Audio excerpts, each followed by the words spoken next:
Prestasi terbesar Yorichi adalah hampir mengalahkan Muzan sendirian, sementara dirinya sendiri tak terluka.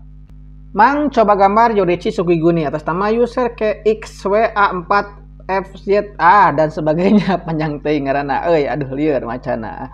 Ini adalah salah satu teman kita yang komen di YouTube ya teman-teman.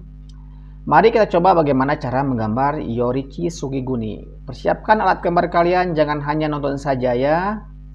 Kita sepil sedikit tentang sosok Yorichi Sukiguni di anime Demon Slayer. Yorichi merupakan saudara kembar dari Michikatsu Sukiguni ya teman-teman, yang kita kenal sebagai Kokushibo. Dia terlahir di klan Sukiguni. Yorichi terlahir di masa di mana anak kembar dianggap sebagai pertanda buruk.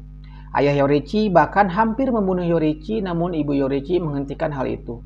Yorichi adalah anak yang terlahir jenius. Di masa lalu, anak buah ayah Yorichi pernah memberikan pedang bambu. Setelah melihat Yorichi mengamati latihan Michikatsu, yaitu Kokushibo ya teman-teman, Michikatsu tidak pernah bisa mendaratkan serangan ke tubuh pria itu. Yorichi dia dengan sangat mudah mampu mengalahkan pria itu. Kemudian Michikatsu menyadari kalau bagi Yorichi kecil, tubuh manusia itu transparan, sementara sosok seperti Tanjiro butuh waktu untuk bisa mengakses ke dunia transparan. Yorichi sudah memiliki teknik ini sejak kecil ya teman-teman. Bahkan karena itu dia sering memeluk sisi kiri tubuh ibunya karena bagian kiri tubuh ibunya yang menderita punya penyakit. Di masa tua pun Yorichi masih sangat kuat. Yorichi tua hampir membunuh Kokushibo Michikatsu yang jadi iblis. Meski saat itu Yorichi sudah hampir mati.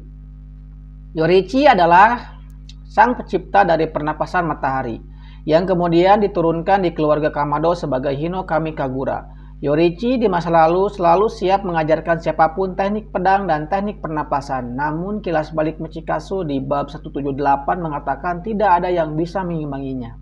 Bahkan Michikatsu yaitu Kokushibo, saudara kembar Yorichi, mengaku dirinya tidak bisa menggunakan pernapasan matahari. Jadi Yorichi mengganti teknik pernapasan yang ia latih menyesuaikan dengan kemampuan dari setiap orang yang ia ajari. Dari situlah teknik pernapasan Kimetsu no Yaiba bercabang. Prestasi terbesar Yorichi adalah hampir mengalahkan Muzan sendirian, sementara dirinya sendiri tak terluka. Dia menggunakan teknik ke-13 pernapasan matahari untuk melukai parah Muzan.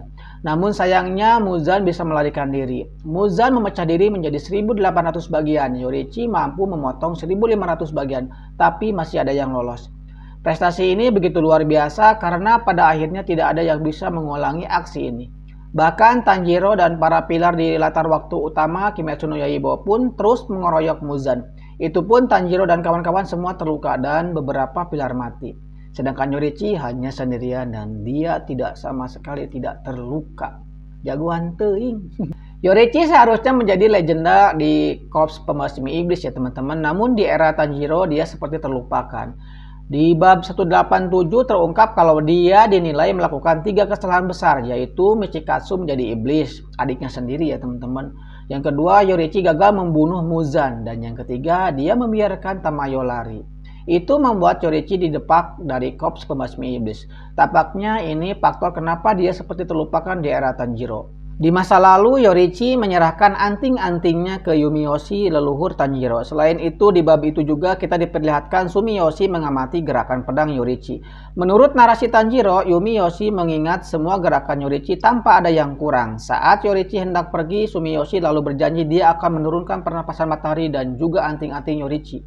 Anting-anting dan pernapasan matahari memang kemudian turun-temurun diwariskan ke keluarganya si Tanjiro hingga mencapai Tanjiro Kamado, ayah Tanjiro, dan kemudian mencapai Tanjiro. Masih ingatkah kalian tentang Yorichi tipe Zero? Ya, boneka itu yang ada di desa pembuat pedang. Menurut ayah Kotetsu, boneka itu harus dibuat dengan 6 lengan karena kalau tidak, mereka tidak bisa meniru gerakan dari ahli pedang yang dijadikan model. Gila memang. Sungguh di luar nurul, boneka Yorichi harus dibuat dengan 6 lengan untuk meniru gerakannya. Saking dahsyatnya gerakan Yorichi yang asli teman-teman. Nah teman-teman, balik lagi ke gambar. Saya sengaja percepat untuk pengarsiran biar durasinya tidak terlalu panjang. Mohon maaf bila gambarnya jelek. Semoga kalian menyukainya dan semoga kalian dapat mencoba di rumah dengan sangat mudah. Sampai jumpa di video berikutnya. Dah.